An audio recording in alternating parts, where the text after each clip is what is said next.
Halo semuanya, kembali lagi bersama gue Rizky Triana nih di podcast Obrolan Teman bersama dengan Kevin Indarto. Dan di episode ketiga kali ini lagi-lagi kita kedatangan tamu, dan tamu kita ini juga teman kita dari masa kuliah sama kayak Vina ya. Teman kita ini sudah bekerja sebagai PNS di salah satu kementerian. Dan di sini kita pengen tahu juga nih, kita pengen sama-sama sharing juga soal gimana sih soal cara dia nabung segala macem ya. Nah, teman kita ini namanya Kuldera Ahmed alias Bray. Wow. Ini dari teman kita nih, Bray. Apa kabar, Bray? Alhamdulillah baik, Iki. Oke. Nah, Bray, lo kan baru status tuh PNS atau masih CPNS ya? Sekarang masih CPNS ini, lagi latsar untuk menuju PNS. Dari awal kemarin udah berapa lama tuh? Kemarin mulai bulan Maret sampai Agustus nanti terakhir. Oke. Nah, itu kalian CPNS tapi tetap kan dapat pemasukan kan? Dapat, tapi masih 80%. Jadi fokus sama tunjangan kinerja kan. Oke. Nah, ini tentu berbeda antara orang-orang yang kerjaannya misalnya sebagai pegawai swasta ataupun aparatur sipil negara kan tentu berbeda ya. Dan ini juga berakibat pada cara mengatur keuangan. Nah, selama ini berarti lu udah berapa lama nih kerja jadi jatuhnya? Dari bulan Januari kan awal masuk itu. Jadi udah 6 bulan. Udah, nah berarti berarti lu udah 6 bulan dong, istilahnya mandiri. Udah terima pemasukan sendiri, nggak bergantung sama orang tua lagi. Gimana, Bray, rasanya, Bray? Wah, gimana ya? Rezeki tuh nggak tahu kan kapan datangnya kan. Yes. Jadi ya kita syukurin aja nih. Ini di Kementerian Kantor Pusat ya? Iya, di pusat, di Jakarta Pusat, di sebelah. Tapi tinggalnya di mana? Tinggal sekarang di Bogor. Oh, di Bogor. Numpang di tempat keluarga. Yeah. Kalau mau ngekos banyak pengeluaran itu. Ya bener sih emang. Nah, gue lupa nih. Bray ini sebelum jadi CPNS sempat kerja juga kan di Palembang kan, di salah satu perusahaan plat merah itu kan, yang disuruh benerin AC. Waduh. IT gitu. Iya, disuruh benerin AC loh. IT disuruh benerin genset. Nah, berarti ya kalau bisa dihitung-hitung sebenarnya lo kemarin di perusahaan plat merah itu berapa lama, Bray? 8 bulan. 8 bulan, oke, tambahin. Sudah bisa dibilang udah hampir setahunan lah ya, istilahnya dapat. Nah, kalau digabungin kan. Ya, tapi tentunya beda lah ya, Ki. Antara Palembang dengan Jakarta ya. Nah, itu dia, Bray. Kan lo bisa nggak kita pengen tahu nih cara lu saat lu bekerja di Jakarta, di Palembang sama di Jakarta sekarang kan berbeda. Yeah. Posko pengeluaran pun tentu pasti berbeda kan. Nah, itu pasti. Cara lu dalam ngatur keuangannya tuh gimana selama ini? Nah, waktu masih kerja di BUMN kemarin kan penghasilan juga nggak besar ya kemarin. Terus cara ngatur keuangannya juga asal-asalan kemarin tuh. Jadi sebulan tuh nggak kerasa tiba-tiba habis gitu. Nggak bisa nabung. Oh iya. Jadi selama 8 bulan tuh cuman bisa kebeli satu HP yang nggak harga 5 juta lah. Iya. Tapi sebulan itu kehidupan lo sebenarnya bisa ditampung pakai duit gaji itu atau bahkan kurang tuh? Waktu awal-awal sih kurang. Masih ditopang oleh orang tua. Oke. Kan tinggalnya sama orang tua juga kan masih. Nah, jadi masih bisa minta sama orang tua itu. Oke, berarti praktis ketika lu masih di Palembang, lu nggak ada sistem pencatatan pengeluaran atau pemasukan gitu. Tiba-tiba habis gitu aja. Jadi gajian tuh lewat aja gitu ya. Iya, karena sering tuh karena ini pasaran. Bukan. Oh, bukan. untuk mobil. Tahu lah. Hobi ya, untuk hobi. Iya. Iya sih. Oke, nah kalau lu sekarang gimana, Bray? Apakah lu masih Ki. Halo? Ya, lanjut. Nah, jadi kita nunggu Iki dulu ini. Ki. Hei? Sudah. Aku nanya apa tadi, Ki? Nah, sekarang kalau kerja di kementerian udah beda nih, udah mulai ngatur dana kan. Jadi kemarin juga pas awal-awal mulai juga masih bingung gimana ngatur dana ini. Nah, waktu bulan apa itu ya ketemu sama Kevin nih di kafe kan, ngobrol-ngobrol lah. Jadi Kevin tuh ini bilang atur pengeluaran tuh 30% untuk ini, 20% untuk itu. Jadi sekarang udah ngikutin caranya. Jadi dari 100% gaji itu 30%-nya untuk dana darurat, 40%-nya tabungan, 20%-nya untuk bayar-bayar untuk ongkos bus, untuk isi GoPay gitu. Nah, sama 10%-nya untuk sedekah gitu aja. Alhamdulillah. Oke. Nah, ketika lu Halo? Ya? Ya. Kedengeran ya? Kedengeran? Ya. Lanjut. Oke, nah ketika lu pertama kali merantau tentu kan lu belum tahu nih pengeluaran lu yang pasti itu sebulan tuh berapa, pasti kan belum tahu kan. Nah itu apa yang lu lakuin, Bray? Apakah lu mencatat pengeluaran lu, spending habits lu, atau ya lu ini aja udah kayak udah lu tentuin dari awal, dana gua untuk makan sekian, untuk biaya hidup sekian, atau lu nyatet dulu? Jadi gini, pas awal merantau kan, nggak pernah nyatet. Jadi pemasukan jadi dalam tabungan bank aja, karena nggak mikir soal makan, tempat tinggal, kan nebeng ya. Iya.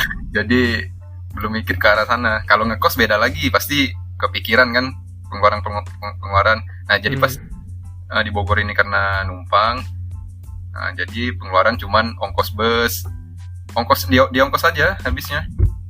Oke. Berarti lu termasuk yang meraba-raba dulu ya di awal ya? Iya. Oke. Menarik nih. Jadi lu tadi bilang kalau misalnya lu ngikutin saran Kevin yang soal 50 30 20 itu. Nah, menurut lu apakah cara itu bermanfaat buat lu, atau sebenarnya yang enggak biasa aja gitu? Bermanfaat, sangat bermanfaat itu. Soalnya kalau dipikir-pikir lagi ke depannya pasti butuh nih dana darurat, tabungan, segala macam itu kan. Belum sekarang belum ada kepikiran untuk investasi, ngikutin Kevin dulu. Itu nanti. Nah, jadi sekarang untuk tabungan biasa aja dulu kan. Soalnya belum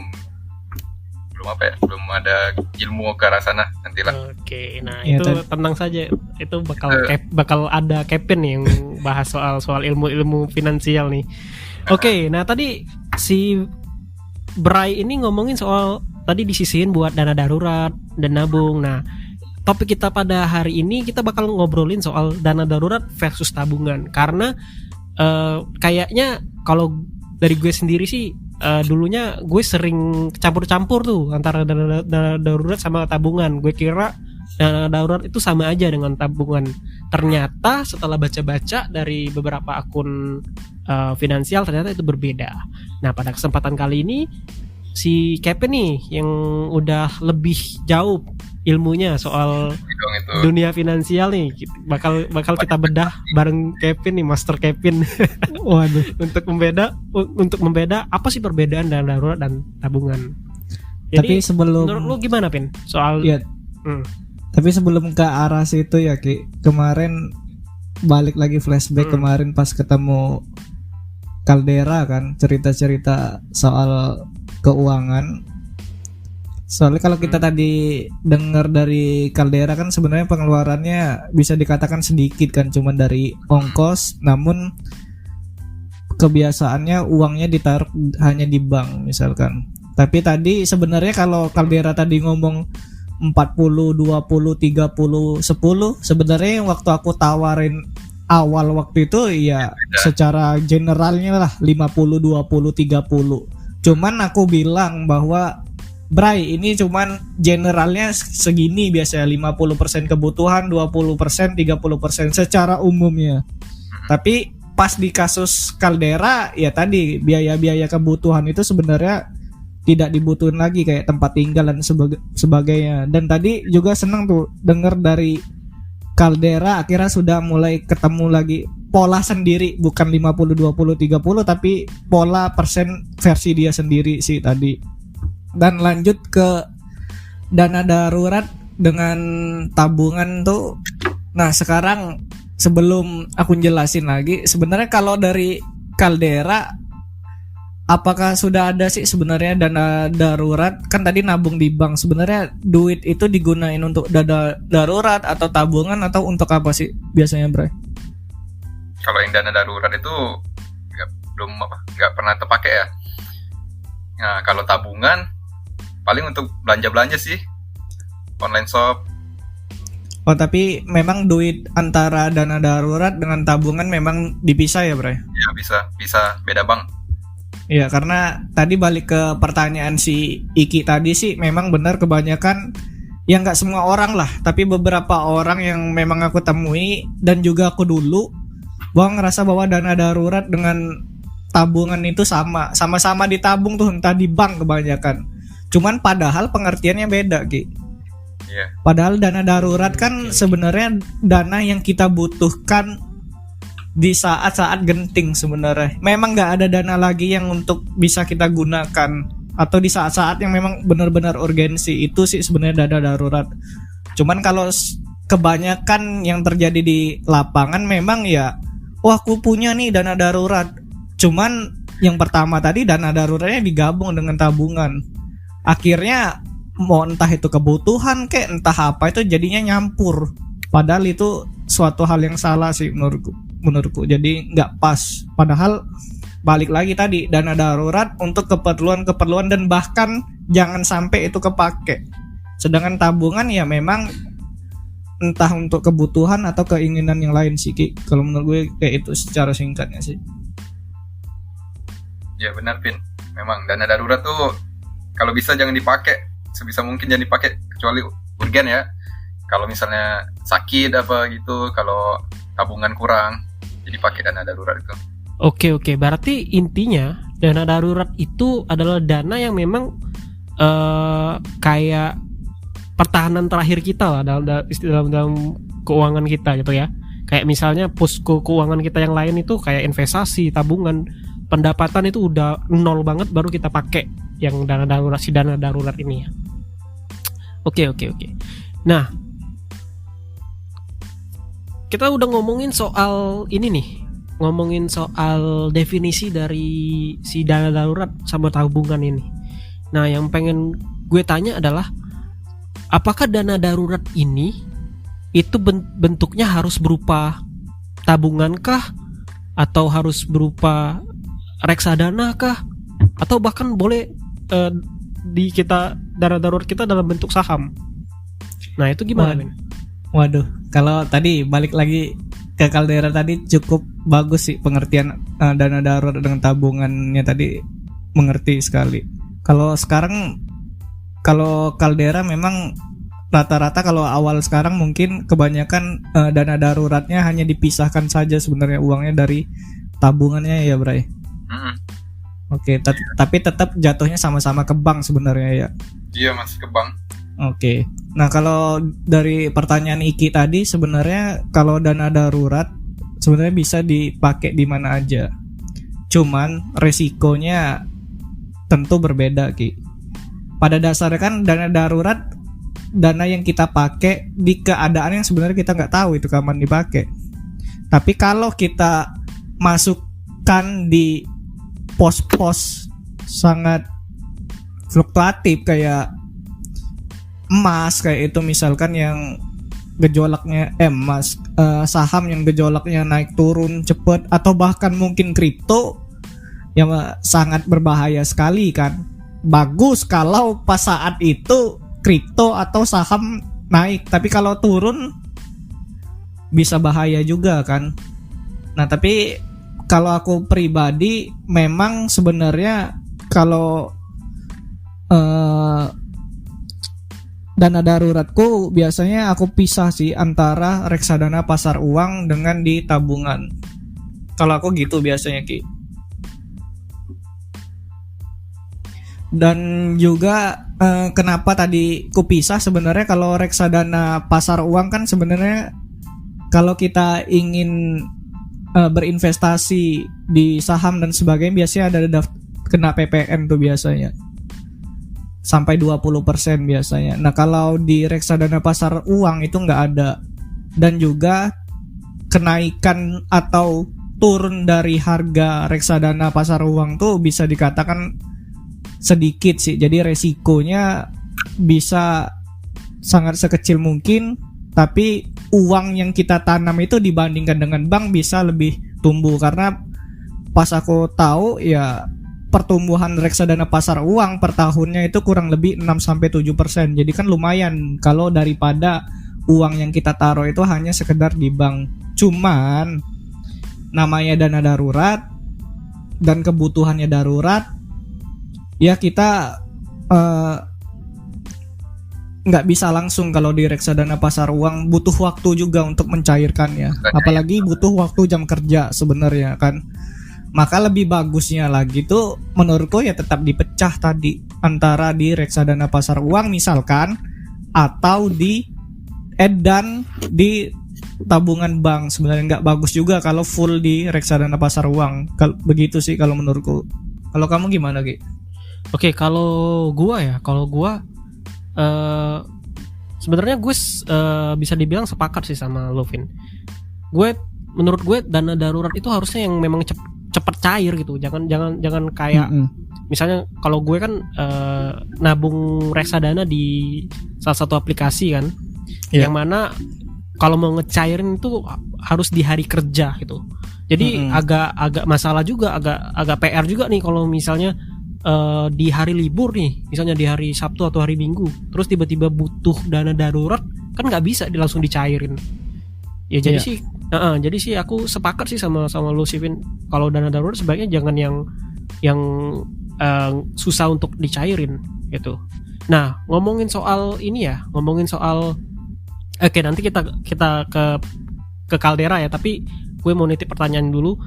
Kalau soal deposito gimana Vin? Apakah deposito bisa jadi opsi yang oke buat dijadiin dana darurat? Tapi kita ke Caldera dulu. Gimana Caldera? Iya bener sih, kalau dana darurat kan butuhnya darurat gitu. Ya kalau mau nunggu reksadana cair ya lama kan. Sedangkan kita butuhnya darurat, misalnya lagi di gimana gitu, rumah sakit kan misalnya. Nah tiba-tiba butuh dana. Kalau di ATM kan di bank tinggal tarik tuh, bisa tinggal transfer. Kalau di aplikasi butuh biaya lagi, butuh waktu lagi. Terus juga biaya administrasinya gede ya kalau nggak salah. Kirain kamu dapat dari SMS itu kan sering itu, Bray. Oh, Anda butuh dana. Anda butuh dana. Ada teman dana kan? Itu. Nah, Pin, kalau soal deposito gimana, Pin? Deposito tadi. Ya sebenarnya kan kalau deposito kan biasanya setauku deposito kan dikunci biasanya 1 bulan, 3 bulan, setahun dan sebagainya. Ada beberapa bank atau konven lah, tradisional lah kalau bisa dikatakan, yang memang duit itu nggak bisa diapa-apain, nggak bisa diambil selama waktu tertentu atau selama akad yang awal waktu kita itu. Padahal pada prinsipnya tadi kan dana darurat yang disebutin ya kita butuhnya urgensi misalkan, sedangkan uang itu nggak bisa dicairkan kan jadi masalah juga. Cuman kemarin aku pernah juga make di salah satu aplikasi lah, ada depositonya di situ. Nah dia bisa dicairkannya kapan aja. Tapi memang kalau kita tadi misalkan sudah akadnya waktu 1 bulan, misalkan nggak taunya waktu 15 hari kita cairin, ya kita bunganya tadi kita nggak dapet, cuman at least ya bisa kita cairin sih, kurang lebih kayak itu sih. Yang penting bisa dicairin, paling penting itu. Oke, jadi itu kunci. Halo? Ya. Ya, jadi itu bisa salah satu elemen penting dari dana darurat ya, ketika memutuskan untuk menyimpan dana darurat ya. Elemen harus mudah dicairin gitu ya. Ya, Oke. benar sekali. Nah, kita balik lagi nih soal salah kaprah dana darurat dan tabungan. Nah, terkadang kalau gue pribadi itu terkadang gue tuh bingung, dana darurat dulu atau tabungan dulu yang harus diduluin untuk ditabung. Nah, kalau gue sempet mikir, waduh, harus dana darurat dulu nih, karena gue ngikutin ada buku yang gue baca pernah, itu dia katanya beberapa langkah untuk meraih financial freedom. Katanya yang pertama, kalau ada utang, lunasin dulu utang. Terus kalau udah nggak ada utang lagi, fokus untuk bangun dana darurat. Akan tetapi kalau misalnya kita fokus terus dalam ke dana darurat terus, kapan kita mulai untuk investasinya? Nah, kalau lu gimana, Vin, mensiasati hal tersebut? Waduh, sulit ini. Kita mengambil jalan tengah di antara dua hal yang sulit ya. Ya karena kan memang kan kondisi yang kita alami kan. Iya, kalau teorinya memang gampang sih. Iya, Dana darurat dulu pasti. Iya, kan kita kan pekerja-pekerja yang gajinya belum seberapa gitu kan. Ya, Apalagi baru ya. Apalagi Tapi kalau baru gitu. Kalau secara prakteknya hampir rata-rata yang aku kenal, mungkin di antara kita juga hampir sulit juga untuk menentukan kedua hal tersebut ya. Cuman bagi aku di awal adalah tetap aku pecah sebenarnya posko-posko untuk mana untuk investasi, mana untuk dana darurat, dengan mana untuk nabung di bank, misalkan demikian. Tanpa harus kita harus fokus dulu nih di dana darurat. Ya, yang jadi pertanyaan kan, kalau secara teori itu kan 6 bulan kali gaji ya, Ki, kalau single ya. Nah, sedangkan kalau baru kerja nih kayak kita ini, gimana mau ngumpulin dana segitu? Enggak. Kalau kamu ngumpulin sebulan full gaji, ya kita makan apa dan sebagainya kan, dan itu pun butuh 6 bulan. Apalagi kalau duitnya kita tabung kurang dari itu kan, butuh waktu yang lebih lama kalau hanya fokus ke dana darurat tadi. Iya kan, benar kan? Benar. Nah, cuman ya tadi menurutku tetap dibagi pos-posnya nih, dana darurat berapa, investasi berapa misalkan, atau emas dan sebagainya berapa. Cuman tetap kita prioritaskan yang harus kita tabung duluan adalah dana darurat. Kurang lebih kayak itu.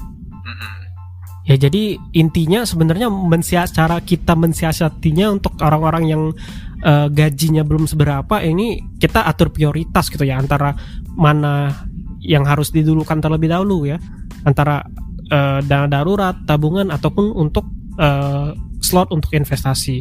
Jadi kalau misalnya kayak gua sekarang gitu kan, gue sekarang dengan gaji sekian, itu prioritas gua lebih ke arah dana darurat dulu, kemudian baru ke tabungan, baru kalau misalnya ada duit lebih baru ke investasi. Kalau gua ya. Nah, kalau misalnya kayak Caldera gimana tuh? Apalagi kan Caldera sekarang statusnya gajinya masih dapat 80% kan? Itu gimana kalau lo, Bray? Ya tetap utamakan dana darurat kan. Terus kadang tuh ada uang lebih, uang per bulan tuh pasti ada tambahan. Nah, itu masuk ke tabungan. Oh iya.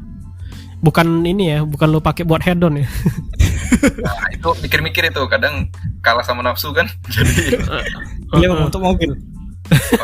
Enggak lagi tuh. Kan sekarang lagi jalan kaki, enggak ada mobil. Oh, jalan kaki. Nah, jadi tabungan Ya beli sepatu dong berarti. enggak hobi sepatu nih. Hobi apa ya? Ya. Tapi aku kurang setuju sih Ki yang tadi kalau kamu bilang memang financial freedom kalau bisa utang dulu dilunasin. Cuman kalau kamu tahu rata-rata orang kaya pun di Indonesia pun rata-rata berhutang. Iya. Jadi kalau mungkin tipikal hanya bekerja di kantoran dan sebagainya, hanya cuman kita karyawan biasa Ki, oke Ki.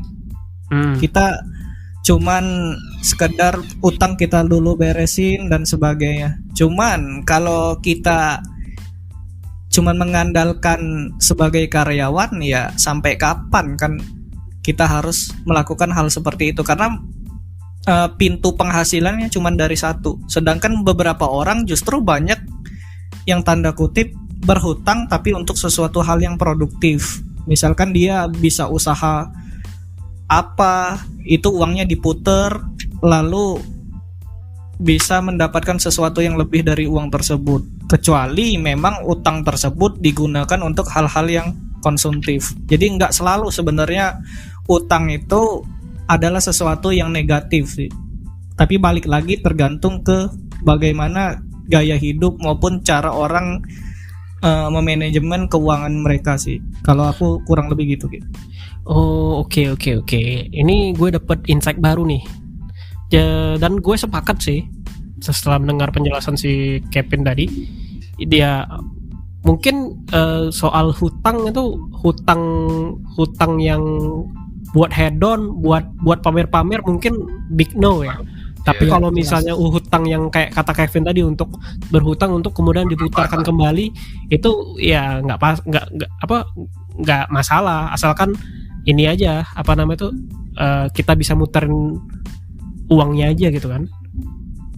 Iya, tapi bukan berarti tadi kalau diomongin boleh dong utang untuk usaha. Iya boleh jawabannya, cuman jangan menjadikan alasan itu untuk membuatmu berhutang. Kalau bisa ya jangan. Iya. Tapi kalaupun harus, ya harus punya perencanaan yang matang gitu ya untuk bisa. Iya, jangan spontan lah. Oke. Gak ada yang jawab gitu. Komeng. Oke, menarik nih. Nah, sekarang kita nih udah ngebacot cukup lama nih soal dana darurat dan tabungan. Nah, sekarang kalau untuk contoh kasus kapan sebaiknya kita menggunakan dana darurat tuh kayak apa sih? Kayak misalnya gue pengen beli motor nih karena motor adalah kebutuhan gue. Apakah gue harus mengeluarkan dana darurat itu atau tidak? Atau kalau misalnya ternyata itu kurang tepat sasaran, yang tepat sasarannya itu seperti apa sih? Menurutku ya memang kita lihat dulu apakah itu menjadi sebuah kebutuhan. Misalkan ya kalau kantornya sangat dekat sekali kan untuk apa bermotor misalkan kayak itu.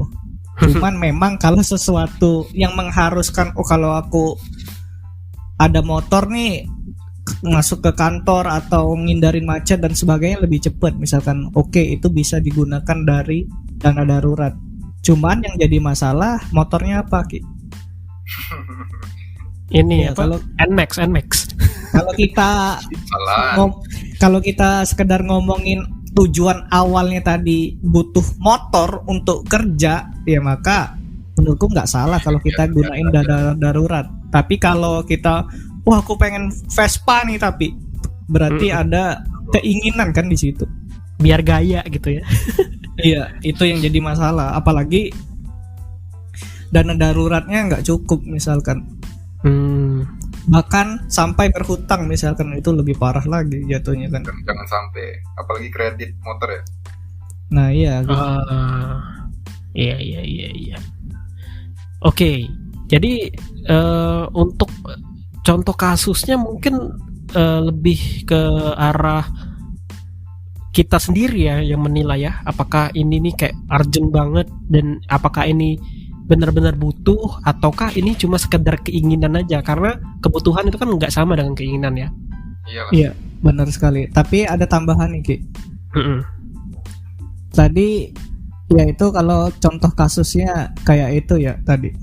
Tapi kalau contoh kasus yang berbeda ya, apakah sebenarnya dengan membeli motor itu bisa kita gunakan dari duit tabungan atau enggak sebenarnya? Misalkan duit tabungannya lebih besar nih, dan kebutuhan sebenarnya kalau kita beli motor dan kebutuhan sebulan itu cukup, ya menurutku lebih baik pakai tabungan aja dibandingkan dana darurat. Jadi dana daruratnya nggak terganggu. Cuman kalau memang duit yang ada di tabungan itu hanya bisa digunakan untuk kebutuhan sebulan misalkan, ya mau nggak mau berarti dana darurat yang dipakai. Jadi sebisa mungkin kalau menurutku jangan sampai dana darurat itu kepake sih. Oke, berarti intinya dana darurat itu adalah tabungan yang memang untuk keadaan darurat itu, ketika tidak ada lagi pemasukan. Sedangkan kalau tabungan yang benar-benar tabungan itu ya simpanan kita aja gitu kan. Kalau misalnya ada hal yang pengen dibeli cuma masih ada di tabungan, ya pakai tabungan aja gitu kan. Ya benar sekali. Walaupun sebenarnya secara kasarnya logikanya sama aja, cuman maksudku biar cara berpikirnya itu yang memang benar, jangan sampai dana darurat langsung ada apa-apa langsung dipakai itu. Oke. Nah, gue mau nanya soal cara kalian nih ngebuat tabungan dan dana darurat itu kalian dalam bentuk apa? Nah, kalau gue pribadi, gue dana darurat gue cukup sederhana ya. Gue nggak taruh di reksadana pasar uang atau segala macem. Gue tipikal yang tradisional aja untuk dana daruratnya. Ya memang duitnya tidak bertumbuh, tapi gue mencari simpelnya aja gitu, mudah dicairin. Jadi gue tetap untuk dana darurat gue pakai tabungan, masih tradisional. Ya, kalau aku juga gitu sih. Bray juga gitu ya? Iya, pokoknya dari pendapatan kita langsung dipisahin untuk dana darurat, masuk ke tabungan, ke ATM lain kan. Nah gitu udah, jadi di tabungan bank aja, nggak ke reksadana, susah nyairinnya nanti. Iya, nah kalau lu Bray, kalau itu kan untuk dana darurat tuh Bray, kalau tabungannya lu pisah lagi, beda tabungan atau lu samain? Beda bank. Beda bang, jadi satu tabungan untuk dana darurat, satu tabungan untuk tabungan gitu ya? Iya, pokoknya tabungan untuk bayar-bayar sama yang lainnya di bank A, terus yang dana darurat nggak diganggu-ganggu tuh di bank B gitu. Jadi memang dedicated satu rekening khusus dana darurat gitu ya? Nggak pernah diganggu itu. Nah, kalau Kevin nih gimana nih?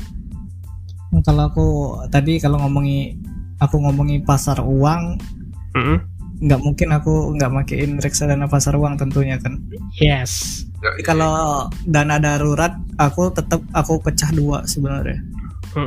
Di satu pakai reksadana pasar uang syariah, di satunya tetap ada di tabungan rekening sebenarnya. Jadi tetap dipisah karena menurutku kalau pada kondisi sekarang itu pada kasusku sendiri, ya menurutku kalaupun hal yang terjadi apa-apa sebenarnya masih bisa aku cover dengan dana darurat yang ada di tabungan. Dan yang ada di pasar uang pun sebenarnya ya biar dia muter dulu itu. Tapi kalaupun duitnya dibutuhin lebih besar, ya sambil menunggu reksadana pasar uang itu cair kan, pakai dulu yang tabungan rekening, yang dana darurat di rekening tadi. Kalau aku gitu. Oh, kalau nanya, dari 100% gaji untuk dana darurat berapa persen, Bin? Waduh, kalau sekarang aku lebih nggak pakai persen sih, Bray. Karena aku susah ngitung ya sebenarnya. Aku pakai angka sebenarnya. Pakai angka. Tapi kurang lebih kalau kita bisa bilang persenan, ini lagi-lagi pada kasusku ya. Jadi yang pertama, pisahkan dulu antara duit kebutuhan dengan duit tabungan. Dalam konteks tabungan nih ada semuanya tuh, ada tabungan kayak entah mau saham kayak entah kripto kayak entah dan sebagainya di duit tabungan itu. Misalnya kita pisah tuh benar-benar yang memang untuk menabung. Nah, dari duit tabungan itu baru kita pecah lagi, yang mana untuk jadi dana darurat yang mana untuk emas misalkan atau nabung di rekening dan sebagainya, itu disesuaikan aja berapa kurang lebih. Dan kalau bisa menurutku bukan dari persenannya tapi konsistensinya per bulan itu berapa sebenarnya. Nah itu yang harus dilakukan. Iya. Yang susah tuh konsistensi. Kalau dulu aku berpikir mungkin persenan ini lebih besar nih, persenan ini lebih kecil. Kalau dulu awalnya, kalau aku pribadi, cuman aku orangnya agak kurang konsisten. Atau ini kalau kita pakai duit kecil di dana darurat kok rasanya kekecilan sekali nabung kan. Tapi giliran besar, porsi di investasi lain atau tabungan yang lain kok rasanya sebagian kecil sekali ya. Nah jadi untuk ngambil jalan tengahnya ya udahlah, yang dana darurat aku sedikit lebih kecilin, cuman per bulannya aku konsisten. Berapa? Misalkan 300, maka per bulannya di dana darurat di pasar uang misalkan, atau keduanya ya konsisten tuh per bulan ini. Entah nanti ada tambahan pendapatan lain ya sudah tinggal ditambahin aja. Yang awalnya misalkan 300 ya jadi 400 dan sebagainya. Daripada aku awalnya langsung expect 500 nih. Saking bergairahnya kan, cuman pas bulan depan jadi 400, bulan depannya lagi jadi 300, bulan depannya lagi, lama-lama habis itu jadi. Oke. Ya menarik nih Pin, soal cara Kevin nih, karena kan biasanya sih kalau dari akun-akun literasi finansial tuh kan pakai persenan semua tuh rumus-rumusnya. Ternyata kalau kayak case tadinya kayak si Kevin, ternyata Kevin nggak pakai lagi tuh persenan. Dia, berarti lu ketemu cara lu sendiri lah, formula lu sendiri ya. Ya bener, kalau di awalnya memang butuh Gi. Karena kan yang 50, 30, 20 itu kan general sebenarnya. Jadi kalau kita nggak gitu ya. Iya, jadi kalau kita nggak punya panduan awal untuk menabung ya susah juga kan. Jadi mau nggak mau, dari ini nih ada 50, 30, 20, oke kita pakai cara itu. Kita buat atur nih untuk tabungan rencananya, kalau gajian ini berapa persen, itu berapa persen rencananya. Tapi cuman dilihat nih sebulan kira-kira ada yang berlebih, biasanya ada yang berkurang juga nih. Dan di bulan berikutnya kira-kira masih cocok nggak nih? Bagaimana angka tadi diputer dikit, yang tadinya 50 mungkin jadi 60 atau jadi 40 atau 45 dan sebagainya. Nah pas 3 bulan baru aku full pakai hitungan uangku sendiri sih, bukan pakai persenan lagi kalau aku kayak itu. Cuman kalau awalnya langsung pakai hitungan angka menurutku agak kurang tepat juga sih. Berarti fleksibel aja gitu ya intinya ya. Iya fleksibel. Yang paling penting adalah konsistensinya itu Ki. Soalnya percuma kalau aku waktu awal itu nerapin 50, 30, 20, tapi bulan berikutnya malah berubah-ubah terus tuh. Atau malah nggak cocok.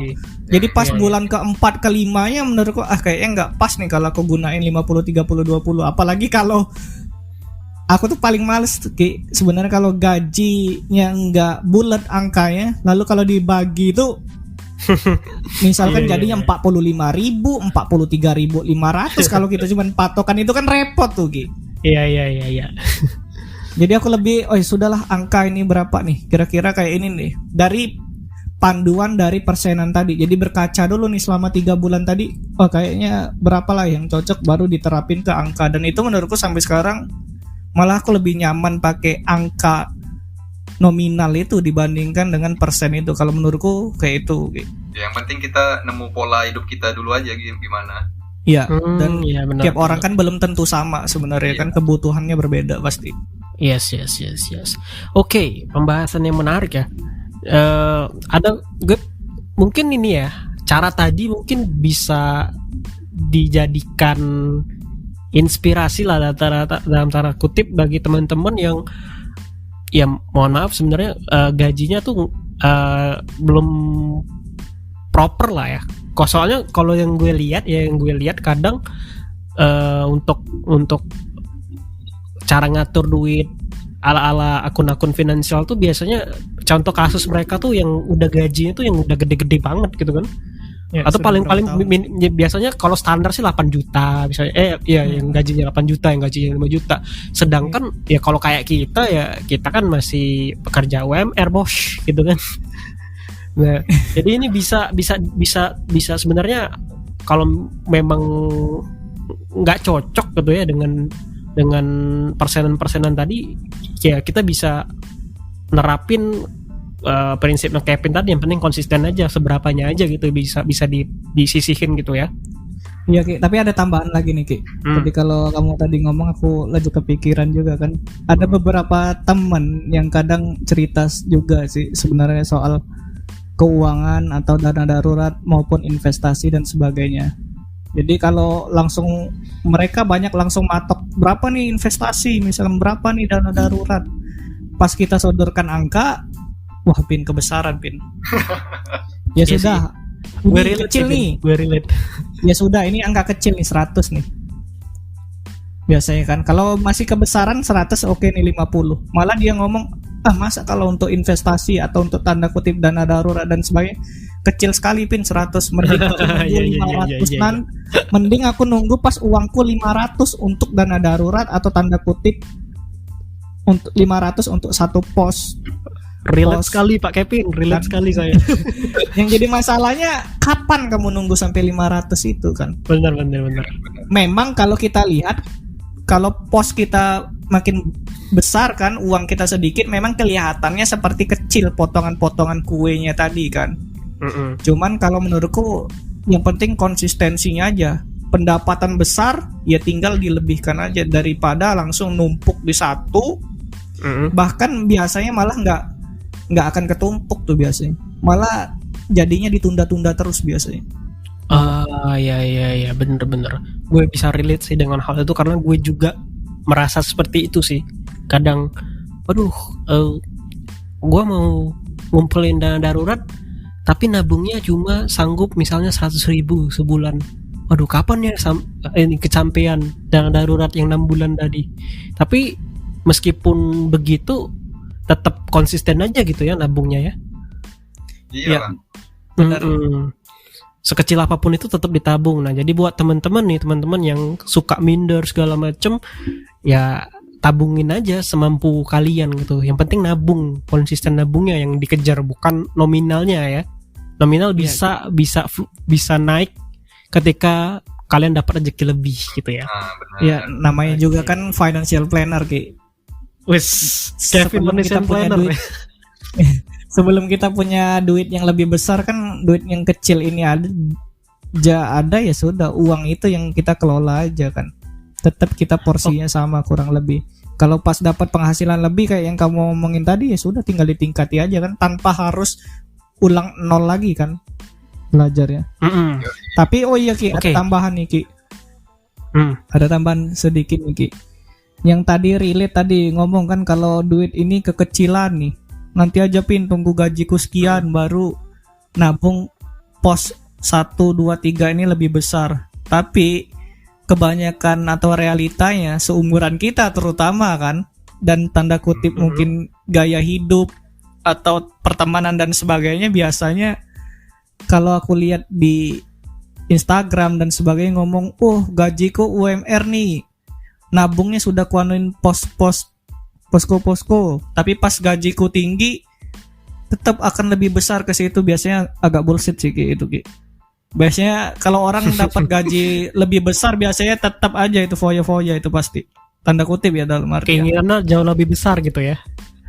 Iya. Nah, yang jadi masalahnya ya kalau dia sudah finance atau mengatur keuangannya dari duitnya nominal lebih kecil, itu akan mungkin lebih besar juga nabungnya. Tapi yang jadi bahayanya yang nunda-nunda tadi kan, yang niatnya awal kekecilan, kalau nabung sekarang nanti aja, tapi pas dia dapat penghasilan yang besar, dia nggak akan kepikir lagi untuk nabung itu kan. Iya, jadi lebih hedon malah ya. Iya, malah jadi lupa. Itu biasanya loh, itu beberapa kasus yang aku temuin sih di sekitar. Mungkin karena udah terbiasa gitu ya. Kenapa Bray? Tadi Bray? Malah jadi banyak story IG-nya untuk kamu. Ya kan jadinya tanda kutip ya ya tanda kutip kan, misalkan kamu nggak punya uang kan lebih nahan sebenarnya kan. Padahal pengen. Yes. Padahal pengen, tapi nahan. Bukan benar-benar nggak pengen, tapi karena nahan aja itu. Dan ketika dapat uang besar, kepengenan itu lebih besar kan. Jadi ini belajar untuk nahan nafsu juga sih sebenarnya. Masya Allah. Luar biasa. Luar biasa Ahi Bray. Oke, nah tadi kan gue ada yang pengen ditanyain juga nih. Tadi kan soal Bray tadi nyebut soal kalau dia suka dapet bonus segala macem yang di luar gaji ya, kayak uang-uang tambahan di luar gaji. Nah kalian kalau misalnya kalian dapat uang, misalnya kalau kalian dapat uang di apa ya, di luar gaji pokok kalian, itu kalian tabungin atau kalian hedonin atau gimana gitu? Itu masuk tabungan kalau aku ya. Oh, kalau lu langsung lu tabung, auto lu tabung gitu ya? Iya, langsung masuk tabungan. Kalau Kevin gimana, Pin? Kalau aku biasanya kalau ada duit lebih di luar gaji kan. Biasanya. Apa? Untuk investasi biasanya nih. Enggak juga sih. Buat beli mutan mes. Ngerek gitu. Iya bener. Kalau ya, lanjut, Pin. Iya, ini lagi bahas ini ya. Susu ya. Oke, kalau aku tadi kalau ada duit lebih, kalau sekarang ya Ki, pada kasus sekarang memang duit itu untuk tambahan modal untuk usaha Ki. Kalau kasusnya sekarang. Cuman kalau kasusnya memang lagi nggak fokus untuk usaha, ya tadi untuk nampel di investasi yang mana yang nggak sesuai sih. Soalnya biasanya ini kan sudah masuk pertengahan tahun nih Ki. Nah jadi aku cekin semua nih mana yang kira-kira seharusnya nabung per bulan berapa, dikali 6 bulan ada bolongnya berapa ya. Biasanya itu dulu yang ku tampil kalau misalkan kalau dapat tambahan lebih dari di luar gaji sih. Oh ya. Paham gua. Jadi kayak misalnya lu punya target tabungan sekian, ternyata lu off target nih, misalnya karena ada yang kelupaan nabung, jadi lu kejar yang itu tadi, yang off target itu tadi ya. Iya, jadi kita rapiin dulu aja yang bolong-bolong di target nabung tadi kan. Wih, perfeksionis, mantap. Kevin ini cuy, bukan kurang dari cukup itu, masih banyak itu. Oke. Lewatin aja itu. Tapi, oh ya Ki, aku mau nanya nih Ki, satu nih Ki. Ini mungkin di luar dana darurat atau tabungan tadi ya. Sebenarnya seberapa penting sih self reward atau alokasi anggaran yang kamu gunakan biasanya untuk gajian? Misalkan kalau aku tuh, kalau aku gajian nanti aku pengen beli fried chicken misalkan atau minuman Starbucks dan sebagainya itu kan. Nah, kalau kamu gimana Ki itu Ki? Seberapa penting gitu ya menyisihkan uang untuk hedon gitu ya, untuk self reward segala macam. Ya, self reward lebih tepatnya. Oke, kalau aku sih lebih senengnya nyebutnya self reward ya, karena jujur aja ya kayak di episode yang pernah aku bilang, hedon aku tuh biasanya di makanan. Jadi biasanya ya memang aku sisihin itu. Itu pun kan sebenarnya uang makan udah ada kan dimasuk ke biaya sehari-hari kan. Iya, benar. Nah, jadi biasanya ya dari uang makan, misalnya uang makan aku misalnya sehari itu 30.000 misalnya. Nah, kalau untuk self hedon misalnya gue pengen makan yang enak, itu biasanya ya gue tambahin jadi 2 kali lipatnya jadi 60.000 paling. Ya nggak terlalu banyak juga sih kalau aku. Jadi nggak problem juga bagi aku kalau misalnya untuk menyisihkan uang untuk hedon, karena hedon aku biasanya ada di makanan doang gitu. Ya, kecuali gimana tuh, Bro? Apa gitu? Ya kecuali kalau misalnya aku lagi BM banget, misalnya pengen beli earphone baru misalnya. BM tuh apa Ki? BM? Banyak mau, keinginan. Banyak ngidam bos. Kataku black market tadi tuh. Okay. Batam, BM Batam. Banyak mau. Yuk lanjut. Kalau aku untuk self reward itu kan biasanya masuk ke ini, apa namanya 20% yang bayar segala macam tadi kan. Kalau untuk beli jajan-jajan, makan yang untuk apa ya, makan yang hedon gitu, masuk ke 20% tadi cukup sih. Oke. Kalau duit pijet, Bray? Pijet apa nih? Pijet spinner. Shiatsu kan pegel, duduk 8 jam selama seminggu gitu kan. Oh, nggak ada sih uang pijet. Kalau Kevin gimana, Ben Lupin? Penting nggak? Ada. Apa? Penting nggak bagi lu menyisihkan uang untuk self reward itu? Ya kayak aku omongin tadi kan, sebenarnya gajian itu menurutku ya apa tuh apresiasi terhadap apa yang kamu lakukan dalam sebulan sebenarnya kan, Ki. Jadi memang pas gajian memang sudah dipisahkan di mana untuk tabungan, dana darurat dan sebagainya, kebutuhan dan sebagainya, ada beberapa sedikit atau uang untuk keinginan tadi ya, salah satunya aku gunain untuk self reward itu sih, Ki. Apalagi untuk menghilangkan stres ya. Yes. Arti intinya kita bertiga sepakat lah ya, kalau memang sangat manusiawi untuk menyisihkan uang untuk self reward gitu ya. Iya, apalagi ada, tapi jangan sampai yo tadi kalau kamu bilang kan ada bonus tuh. Ya jangan sampai malah bonus itu full ke jangan itu. Self reward itu kalau bisa. Ya kalau bisa usahakan bonus tambahan tadi ya beberapa persen ya, mungkin nggak 100% untuk self reward untuk dana darurat ya, tapi bisa juga digunakan untuk dipecah lah 2. Self reward bisa ataupun untuk nabung tadi. Jangan sampai kebablasan tuh untuk self reward tuh. Self reward malah jadi hedonisme kan itu. Nah, itu. Iya, setuju. Jangan sampai dikuasai nafsu lah. Yes, benar. Kalau kata Vina itu self reward tuh nggak harus berupa materi kok. Iya, benar.